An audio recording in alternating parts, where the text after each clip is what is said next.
on va vous remonter des images d'hier parce que c'était assez spectaculaire. On n'avait jamais vu ça, jamais une investiture américaine n'avait ressemblé à ce show, cette mise en scène avec déclaration tonitruante et signature de décret à tout va. Donald Trump a frappé un grand coup pour sa première journée. Parmi toutes ces déclarations, on a choisi cet après-midi de s'arrêter sur ses propositions en matière d'immigration. C'est une véritable guerre qu'il a déclarée hier. Il a déclaré l'état d'urgence à la frontière mexicaine. Il compte y déployer l'armée. Écoutez. Tout d'abord, je déclarais une situation d'urgence à notre frontière sud. Tous les décrets que je signerai aujourd'hui désigneront aussi les cartels comme organisations étrangères terroristes. J'enverrai des troupes à la frontière sud pour repousser l'horrible invasion de notre pays. Et en activant la loi sur les étrangers et les ennemis de 1798, j'ordonnerai au gouvernement d'utiliser l'intégralité de l'immense puissance des forces de l'ordre fédéral et des États. Et voilà, nos invités sont là pour l'analyse. Ulrich Bonnat, bonjour. Bonjour. Chercheur associé chez Eurocreative, analyste géopolitique Europe centrale et de l'Est, auteur de La guerre hybride en Ukraine, quelle perspective aux éditions du Cygne. Brigitte Hadès, bonjour. Bonjour. Grand reporter de la revue Politique Internationale, et le général François Chevancy, bonjour. Bonjour. Consultant géopolitique LCI, général, c'est le rôle de l'armée, ça ? Cela dépend de ce que lui donne comme mission le pouvoir politique. Quand on regarde l'organisation américaine, normalement l'armée américaine n'a pas à intervenir sur le territoire américain, sauf dans certains cas. Et les cas évoqués d'ailleurs par Donald Trump, terrorisme, criminalité et autres, fait que ça pourrait être une exception, à condition que le Congrès soit d'accord et qu'une loi encadre exactement finalement l'emploi de l'armée américaine. Alors oui, on peut dire dans l'absolu, ce n'est pas une mission de l'armée des armées en général, mais on l'a vu aussi chez nous à un moment donné, quand on a un manque d'effectifs, quand on a énormément de frontières à garder et qu'on en fait une affaire nationale en termes de menace. Parce qu'en fait, c'est comme ça que l'immigration est présentée par Donald Trump. C'est une menace pour les États-Unis. Le dit lui. Ouais. Donc, et finalement, il met le cadre juridique d'avant pour dire voilà, c'est une menace, donc je peux faire appel à l'armée. Maintenant, il faut que le Congrès suive et sorte la loi qui va bien avec. C'est une menace et on verra un peu plus tard que ça peut être un manque à gagner inouï pour les États-Unis parce que sans la main-d'œuvre d'immigrés, il peut y avoir quelques soucis économiques. D'abord, on va partir à Washington, retrouver nos journalistes. Magali Berthès, Charlotte Lefettet. Bonjour à toutes les deux. Magali, on a vu les déclarations tonitruantes hier soir. Vous y avez assisté, vous, en direct. Ouais. Dans les faits, concrètement, ça peut se passer comment ? Déjà dans les faits, je peux vous dire que sur les télévisions américaines, on ne voit pas en ce moment de déploiement massif de militaires à la frontière. Mais ce qui est sûr, comme vous le disiez, c'est que le fait qu'il ait décrété l'état d'urgence lui permet d'envoyer ses troupes et il certifie que ce sera le cas dans les tout prochains jours. Il y a eu beaucoup de rumeurs ce week-end sur des rafles massives, c'était les mots qui étaient employés par la presse américaine, des arrestations de clandestins dans les grandes villes démocrates. On parlait de New York, on parlait de Chicago, avec des agents de l'immigration déployés un petit peu partout. Mais visiblement, il y a eu tellement de fuites d'ailleurs dans la presse que ces opérations coup de poing qui devraient être ultra médiatisées, pour le moment, on ne sait pas exactement quand et si elles vont intervenir. Il faut savoir quand même que des expulsions, il y en a eu par dizaines de milliers sous Joe Biden. Mais là, ce que promet Donald Trump à ses partisans, c'est vraiment de changer d'échelle, alors qu'il y a 11 millions de clandestins sur le sol américain. Alors comment ? Il y a des centres de rétention qui sont installés à la frontière sud, mais est-ce qu'il y a assez de capacité ? Et puis, il faut aussi savoir si les pays d'origine de ces migrants accepteraient de les reprendre. Et c'est là qu'on sent que le bras de fer de Donald Trump avec ces pays-là, notamment avec le Mexique, va commencer. On voit un Donald Trump qui fait feu de tout bois sur l'immigration, qui explique que maintenant les migrants qui réussiraient à passer seraient immédiatement refoulés et ne pourraient plus attendre sur le sol américain le traitement de leur demande d'asile. Il promet de reconstruire, de faire ce mur le plus vite possible. Il remet en cause aussi le droit du sol américain et ça, en ce moment, c'est déjà contesté dans les tribunaux du pays. En tous les cas, pour avoir suivi avec Charlotte Lefettet cette investiture avec les militants de Donald Trump toute la journée hier, on peut vous dire que c'est leur attente numéro 1. Ils ne parlent que de ça. La frontière, la frontière, la frontière. Donc au-delà des effets d'annonce, Donald Trump va devoir très vite montrer qu'il a les moyens d'agir à sa base électorale. Oui, ça c'est très intéressant. Merci beaucoup Magali, merci Charlotte. Effectivement, c'est extrêmement intéressant. C'est la priorité de Donald Trump. Et c'est ce sur quoi il est attendu par ses électeurs, parce qu'au-delà des effets d'annonce qui sont absolument tonitruantes, spectaculaires, il n'a pas le droit à l'erreur, il n'a pas le droit à l'échec sur ce dossier. Écoutez, c'est un homme de posture. Il a déjà annoncé ça, il a rassuré sa base. Ils sont déjà enchantés à l'idée qu'il va le faire, qu'il le fasse ou pas. Ça ne compte pas finalement. C'est pas aussi grave. L'important, c'est qu'il l'ait annoncé. L'armée va être utilisée à contre-emploi.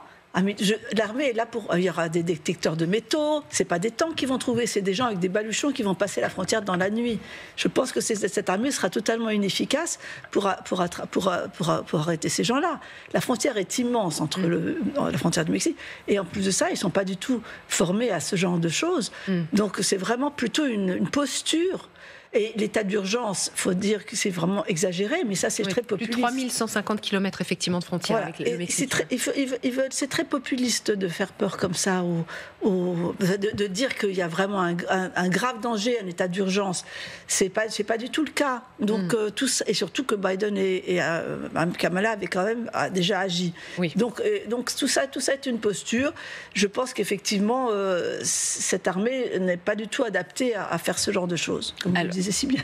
Oui, et le général, effectivement, 700 000 reconduites à la frontière rien que pour l'année 2024 sous l'administration Biden. C'est du jamais vu depuis 2010.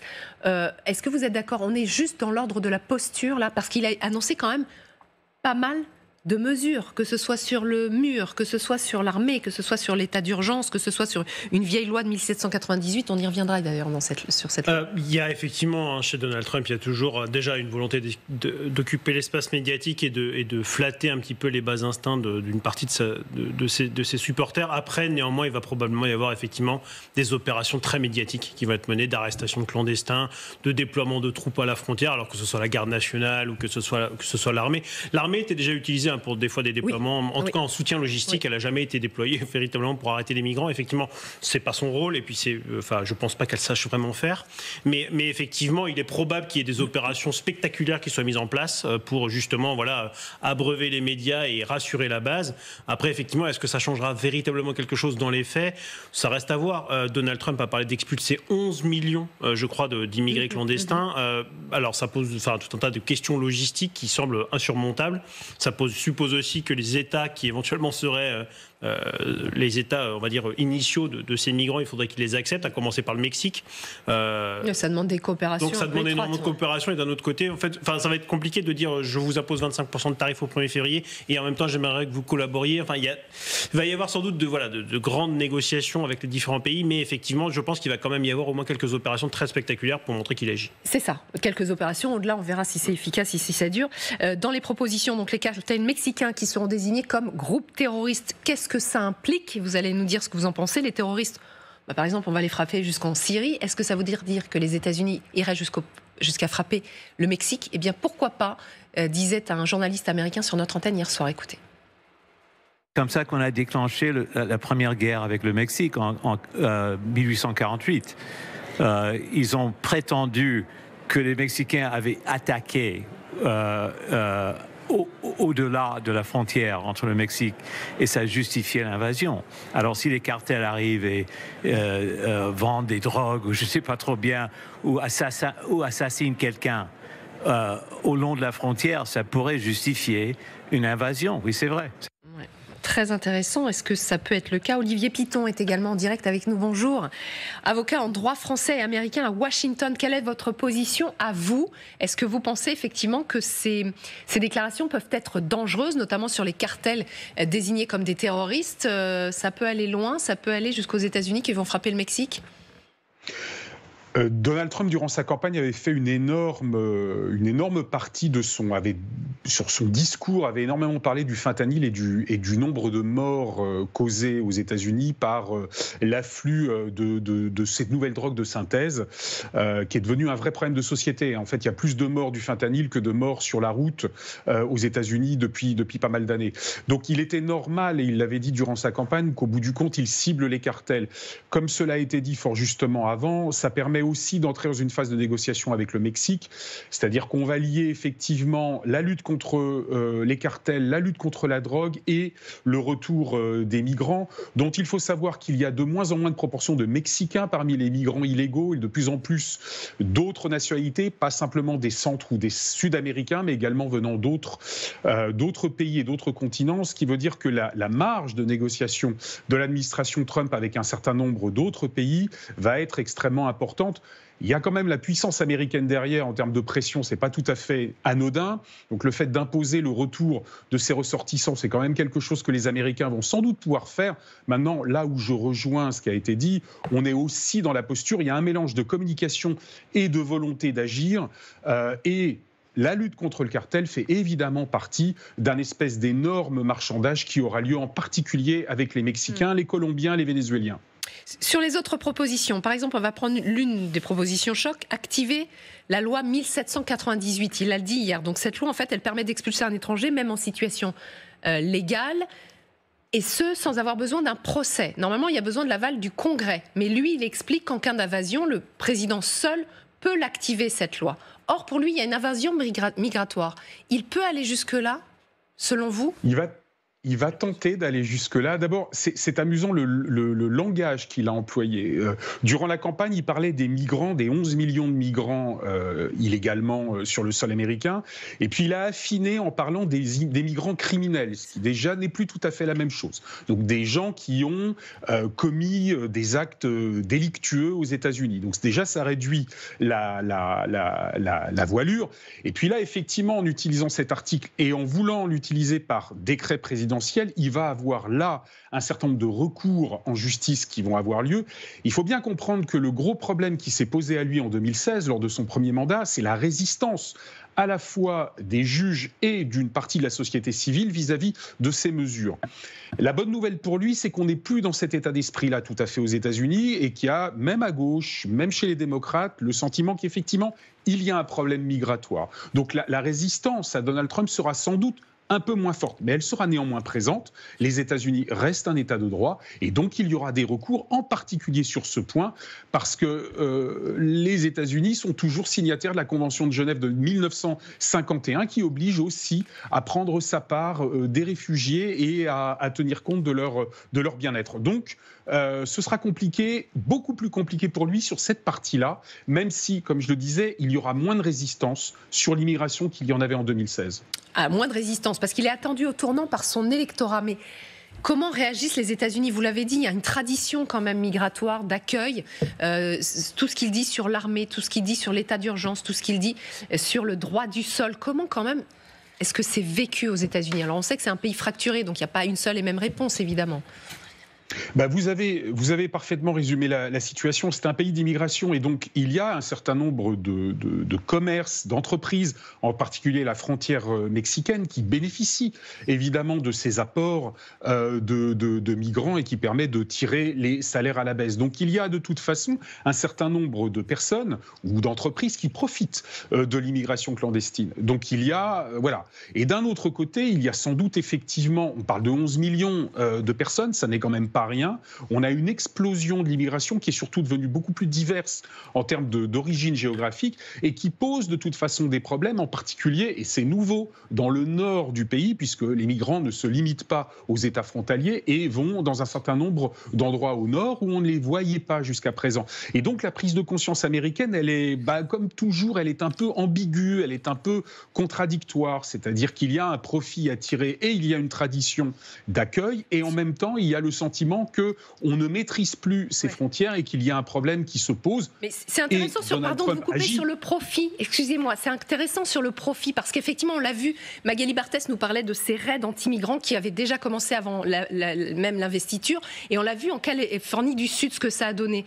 Tous ces sans-papiers, toutes ces populations migrantes se sont terrés, ont eu peur et donc il n'y a eu plus personne dans les champs pour récolter les oranges. Il n'y avait pas assez de médecins, il n'y avait pas assez de cuisiniers dans les restaurants par exemple. Donc là concrètement, on voit qu'il y aurait un problème de main-d'œuvre à appliquer réellement cette politique, non ? Oui, pour un certain nombre d'endroits et un certain nombre de personnes et pour un certain nombre de services. On peut parler aussi des restaurants, on peut parler du bâtiment, on peut parler, vous avez parlé des champs, vous avez raison. Pour tout ce qui concerne effectivement un certain nombre de métiers de faible apport, et il y a effectivement un vrai problème qui va se poser. Puis l'autre chose, c'est que l'effet d'annonce, évidemment, les gens ne sont pas bêtes et donc ils vont avoir tendance effectivement à se dissimuler, se cacher, etc. Donc, on est dans une situation où, en fait, on tâtonne. Maintenant, une fois que l'armée sera mise en place, parce qu'elle le sera, il l'a annoncé, il a signé un décret présidentiel, donc on l'attend, on va voir de quelle manière elle va pouvoir se mettre en place. Ce qui a été dit est tout à fait juste, c'est-à-dire que ce n'est pas son travail non plus, mais elle va quand même avoir une obligation au minimum de résultats. Et donc, dans les jours ou les semaines qui viennent, il va y avoir une forme d'embrouillamini. Et puis, dernier point qui n'est pas négligeable, c'est qu'avant d'envoyer l'armée, de mettre en place les centres de rétention et de renvoyer éventuellement les migrants dans un certain nombre de pays, il va falloir aussi mettre en place une logistique, ce qui va obliger aussi les agences spécialisées à avoir davantage d'effectifs. Et ça va aller à l'encontre aussi de la volonté de réduire, en particulier par Elon Musk, de réduire une forme de fonction publique et d'administration.